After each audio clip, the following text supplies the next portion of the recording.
everyone, Shirley here. There have been many changes over the last year proposed by the Office of Management and Budget, the Revolutionary FAR Overhaul, and the National Defense Authorization Act in response to executive orders, causing confusion and consternation among small businesses. Today, we're talking about some of the positive changes that are happening. My name is Shirley Collier. I am a serial entrepreneur, CEO of Scale to Market, and host of the Growth Masters Federal podcast. My very special guest today is Ron Seville, Senior Procurement Analyst and Subcontracting Program Manager at the Department of the Air Force's Office of Small Business Programs, located in the Pentagon. Welcome, Ron. Thank you, Shirley. It's a pleasure to be here. Ron, please tell our audience a little about yourself and the role you now have. My name is Ron Seville, Chief of Policy for the Department of the Air Force Office of Small Business Programs. I've been with the Department of the Air Force for 31 years. For the first 20 years, I was in contracting, a number of years as a contracting officer with an unlimited warrant. In the last 11 years, I've been in the DAF Small Business Office. I hold a position as a Small Business Center Director at the Air Force Nuclear Weapons Center before being selected for this position at the Pentagon. In my current position, I am responsible for all Air Force and Space Force policies that impact small business programs and small businesses. Additionally, I review all policy and legislation that comes through the Pentagon that impacts small businesses. I work very closely with General Counsel, our legal team. We work on legislative proposals that impact policy. Basically, we cross swim lanes, integrating policy and legislation all the time. It's so good to have you here today, Ron. Let's start with what policy changes have been made over the past year at the Air Force that benefit small businesses? Great question, Shirley. There have been some drastic changes, and there are still more to come. We've been focusing more intently on urgent warfighter requirements, getting lethal, innovative, best value goods and services for our airmen and guardians to be ready to deter and, if necessary, prevail in war. Furthermore, we've been actively reaching out to capable small businesses and inviting them to become part of our vendor pool to deliver for our warfighters as primes and as subcontractors for large primes on large acquisitions. We are trying to always increase our vendor pool in the defense industrial base. There was for some time a decrease in vendor count. We have been focusing on the vendor count, and amazingly, we have had a slight increase the past fiscal year when we were trying to stem further erosion to the defense industrial base. That is so encouraging, Ron. Have you been able to increase the number of small defense contractors? We've worked with our program executive offices to stimulate their planning to incorporate more small businesses into the procurement process. Meanwhile, a presidential executive order kicked off some major overhauls of Federal Acquisition Regulation, or FAR, most of which is being performed by the Office of Federal Procurement Policy, OFPP, and the Federal Acquisition Regulatory Council, FAR Council. The goal is faster acquisitions, greater competition, and better results. They also hope to see increased participation by innovative small businesses, new entrants, and other entities that haven't worked with federal agencies. This flurry of activity is resulting in a tsunami of revolutionary FAR change, now in progress. The first phase of the FAR overhaul concluded September 30th, and a new phase is underway. So, Ron, how would you characterize the FAR deviations relative to small businesses? It should be understood that the DoD has not accepted any of the FAR deviations, including FAR Part 19. Right now, discussions on this issue are hypothetical relative to DoD acceptance. If you are doing business with DoD as of this recording, The deviations do not apply. If the agency were to accept the changes with edits, the deviations overall seem to simplify some administrative requirements and in some cases drive more small business federal contracting opportunities. But small businesses may face more competition, even if that competition is between you and other small businesses. Let's explore these changes a bit, Ron, because there is a lot of confusion among small businesses. Under the RFO, the Revolutionary FAR Overhaul, FAR Part 19, which is related to small businesses, was modified, as you've indicated. One of the changes is that there are now limitations on the use of sole source awards for socioeconomically certified small businesses under FAR 19.108-7. Can you address that? Yes. Under the deviations published by the FAR Council on September 26, FAR 19 states that sole source awards under the competitive threshold, that is $8.5 million for manufacturing and $5.5 million for all others, can be made if there is a reasonable expectation that there are not two or more similarly situated small businesses who can perform the work.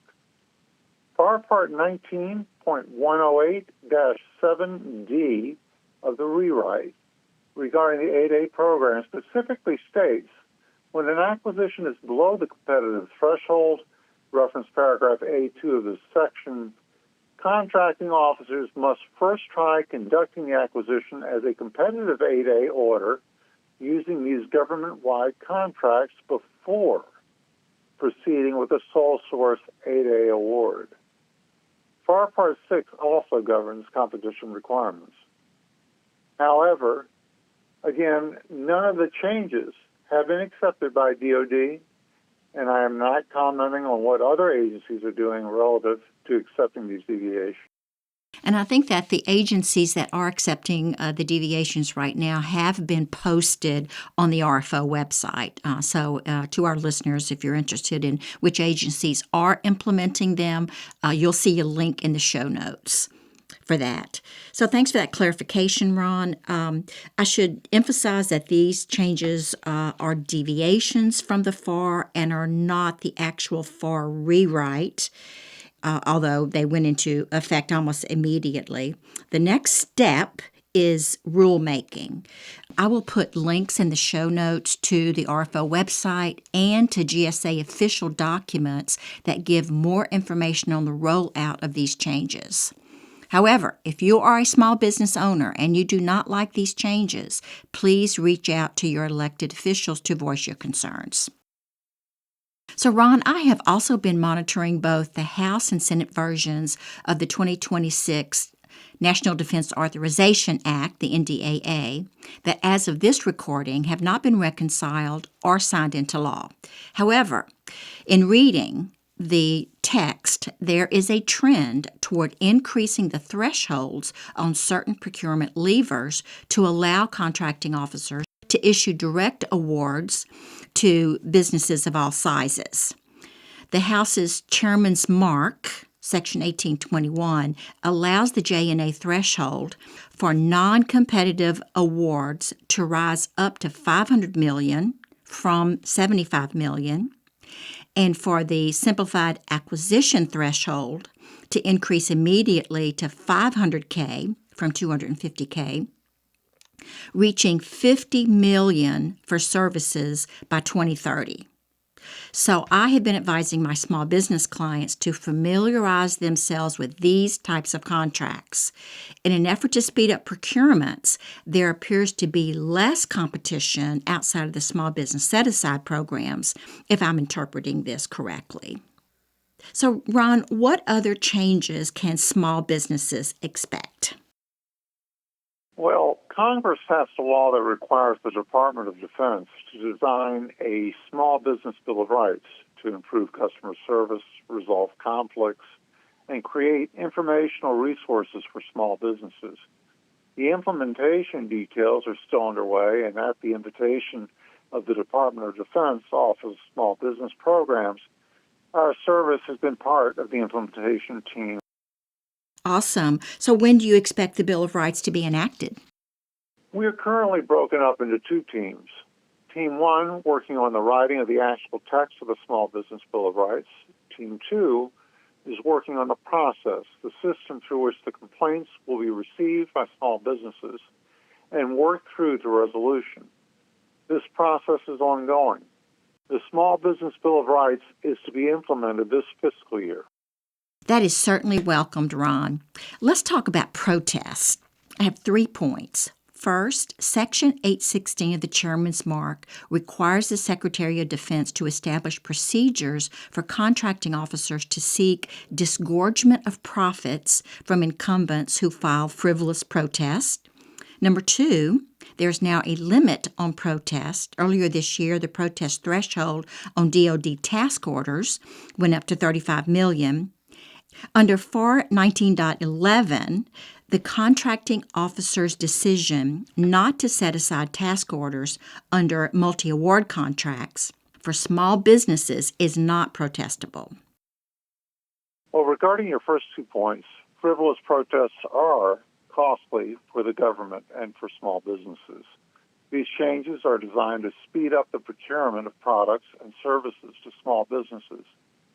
The third point, regarding protesting task order set-aside decisions, supports the notion that agencies will be measured by their small business set-aside contracts at the MAC level or multiple award contract level, not the task order level.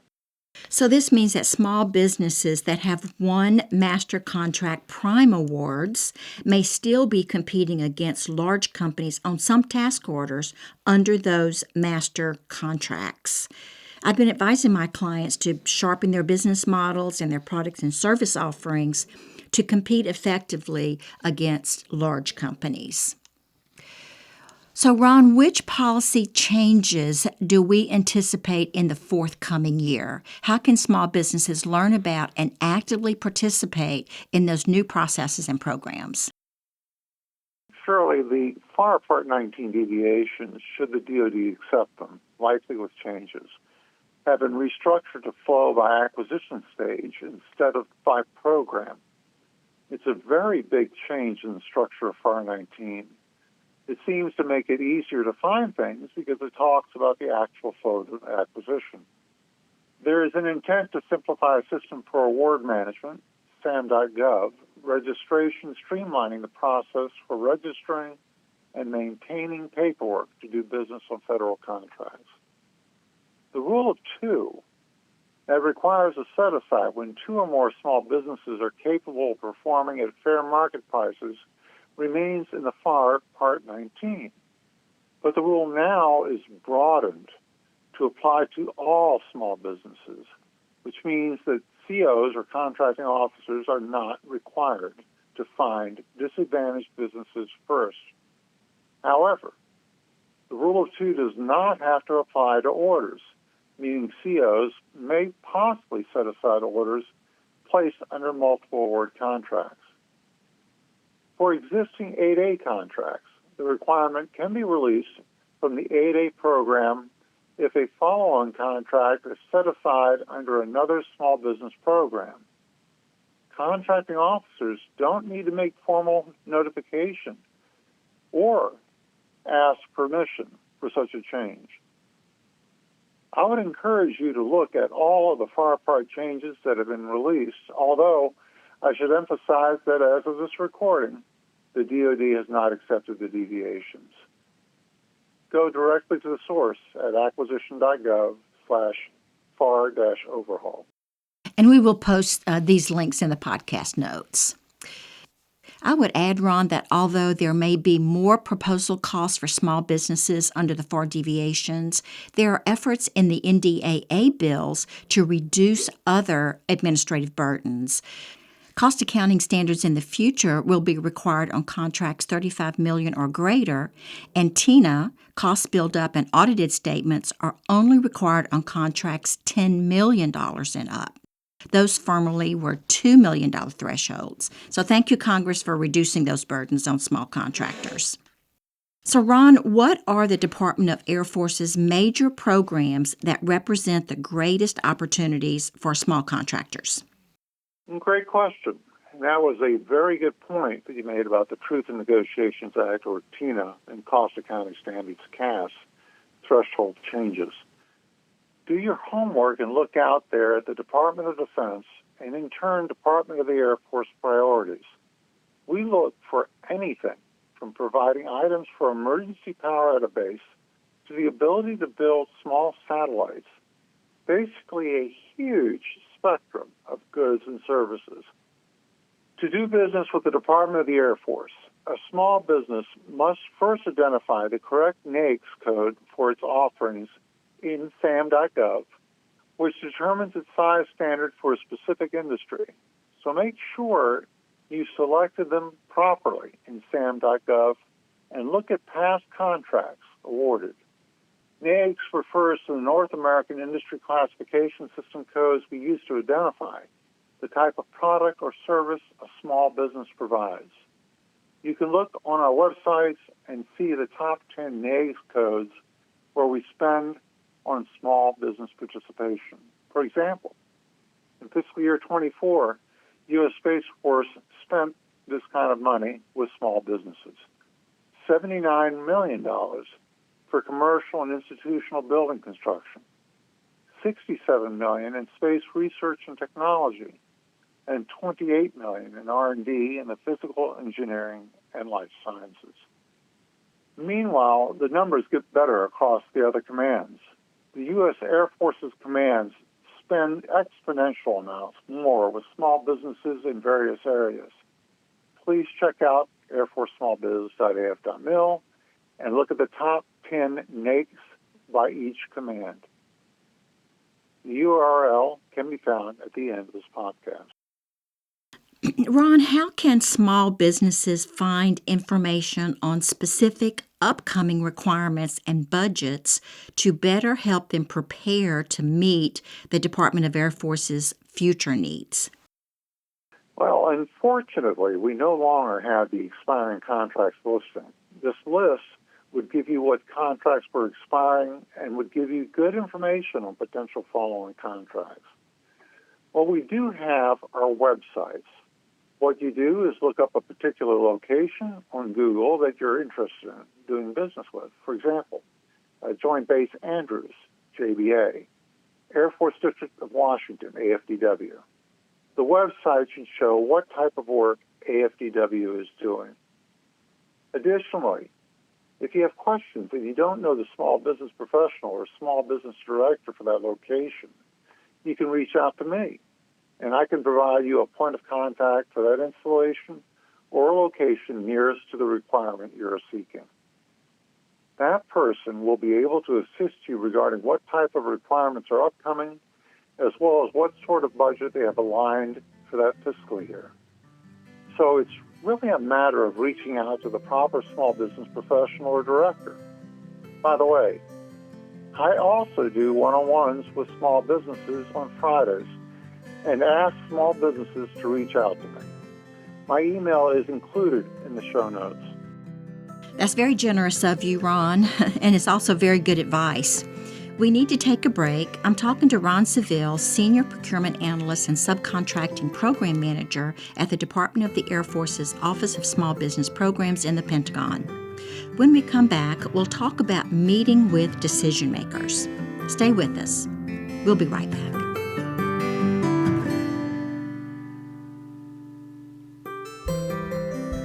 Shirley Collier, President and founder of Scale to Market, is your host for this Growth Masters Federal presentation. Scale to Market helps businesses think, plan, collaborate, and build market value by developing and executing customized, data-driven business development playbooks, building efficient information systems, and creating high-performing BD teams. Utilizing the proprietary Davy Business Development Growth Framework, Scale to Market partners with business owners and executives to increase their company's value by achieving profitable and sustainable growth in the federal marketplace.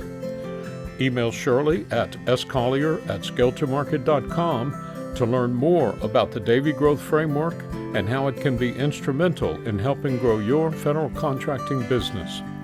Back now to Shirley's conversation with Ron Seville, Chief of Policy of the Air Force's Office of Small Business Programs, as they discuss how the Air Force is taking advantage of the innovations of small businesses.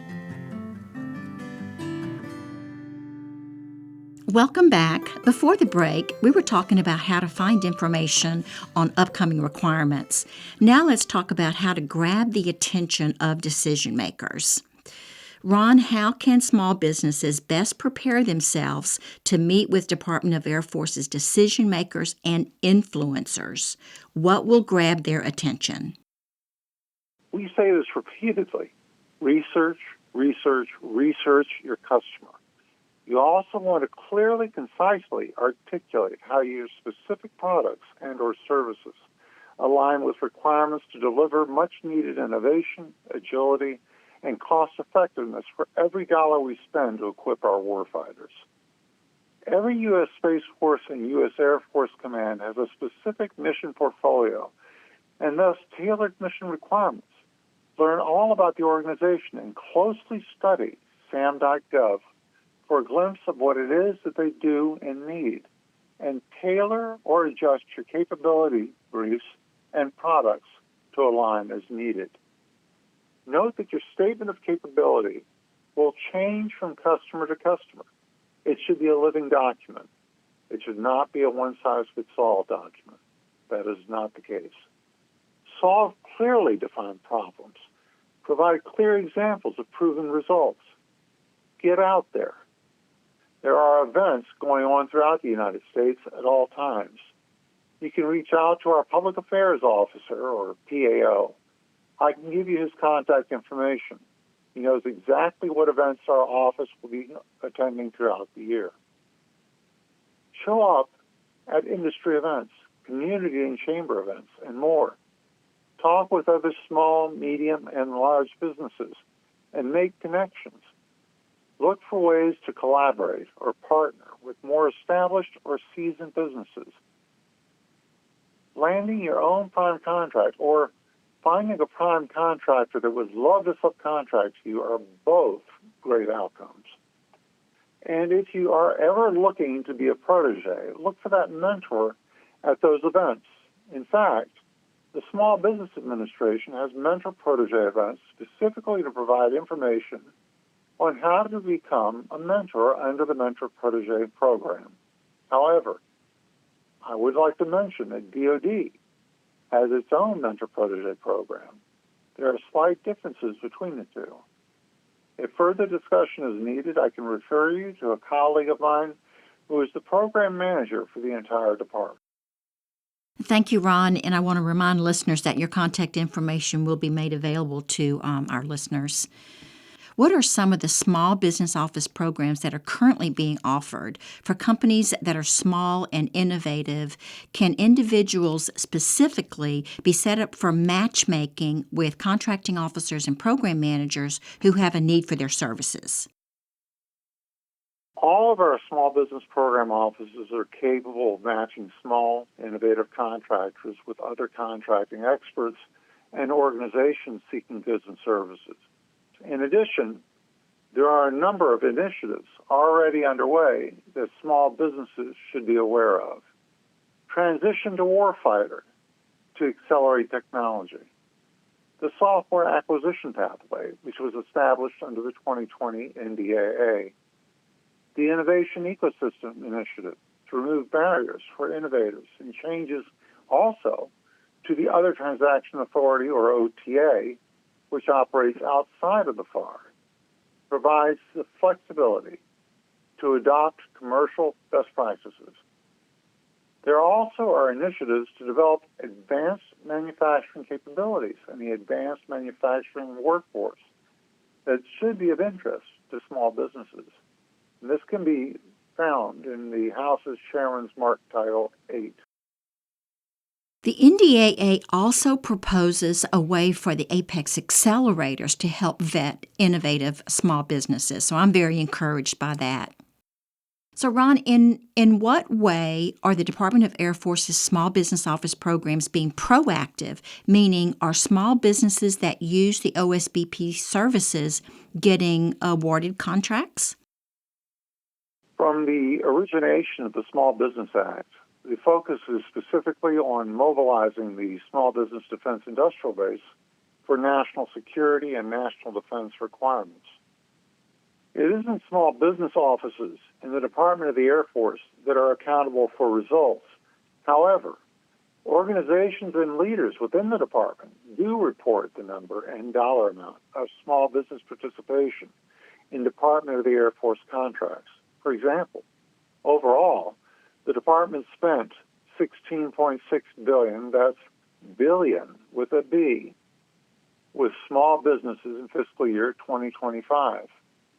Fiscal year 25 numbers demonstrate another banner year-over-year increase in small business eligible spend out of the total acquisition dollars spent. Small business offices and professionals relentlessly engage in shaping acquisition strategies, reviewing proposed contract approaches, and performing many other tasks to maximize the participation of small businesses. Ron, what else do you think small contractors need to know about doing business with the Air Force and Space Force? A lot of Air and Space Force contracts require contractors to be certified in properly handling and safeguarding controlled and classified information, or CUI. You need to demonstrate your business is cybersecurity capable. There is a lot of risk for businesses who are not cyber compliant. There are hostile entities actively causing small businesses, all sizes of businesses actually, to lose information, reputation, and dollars to businesses who are not protected. CMMC 2.0 became mandatory on November 10, 2025, when the final rule took effect and requirements will be included in DoD contracts. The implementation will be phased, with all applicable DoD contracts requiring compliance by October 2028. The phased rollout begins with self-assessments in the first phase and progresses to full third-party certifications in later phases. Thank you for mentioning that, Ron. I want to direct our listeners to other Growth Masters Federal podcast episodes where we discuss this matter with CMMC experts. The 2026 NDAA included a requirement to support small businesses as it pertains to meeting cybersecurity compliance requirements under the CMMC certification program. It can be quite expensive for small businesses. Do you have any information on that initiative? There are programs out there that are free of charge. Project Spectrum, SAFCN, Office of the Chief Information Office at the Pentagon, offers CMMC compliance training. Blue Cyber through Defense Acquisition University, and Apex Accelerators, just to name a few. And Ron, I would add that as of the date of this recording, there's language being negotiated under the reconciliation process to ensure affordability of CMMC certification by small businesses. Hopefully, it will survive the reconciliation process. In summary, there are deviations to the FAR that remove procurement priorities for small disadvantaged businesses and increase competition among small businesses and between small and large businesses. However, increases in the simplified acquisition threshold should provide an additional vehicle for direct awards to businesses of all sizes. There are also suggested limitations on protest on contracts less than $35 million, which should speed up procurements on small contracts. Regulations such as cost accounting standards, TINA, and cost price buildups are being eased for small contracts. If you are a small business owner and you do not like these changes, reach out to your elected officials. We will include a link below to help you find your representatives. On the positive side, there is a renewed emphasis on innovation, commercial products, and rapid procurement. The Department of Air Force's Office of Small Business Programs is committed to helping small contractors understand the Air Force and Space Force's requirements and programs and to be matched with decision makers and influencers. Ron, thank you so much for sharing your expertise with our audience today. Thank you so much, Shirley. So it's been my pleasure to have this conversation with you, Ron. I appreciate your time and I appreciate your consideration and support for small businesses. Folks, if you would like to get in touch with Ron, he can be reached at ronald.saville, S-A-V-I-L-L-E, at us.af.mil. Or you can reach out to us here at Scale to Market and we'll make sure you're connected. This is Shirley Collier, President of Scale to Market and host of the Growth Masters Federal Podcast, signing off for now.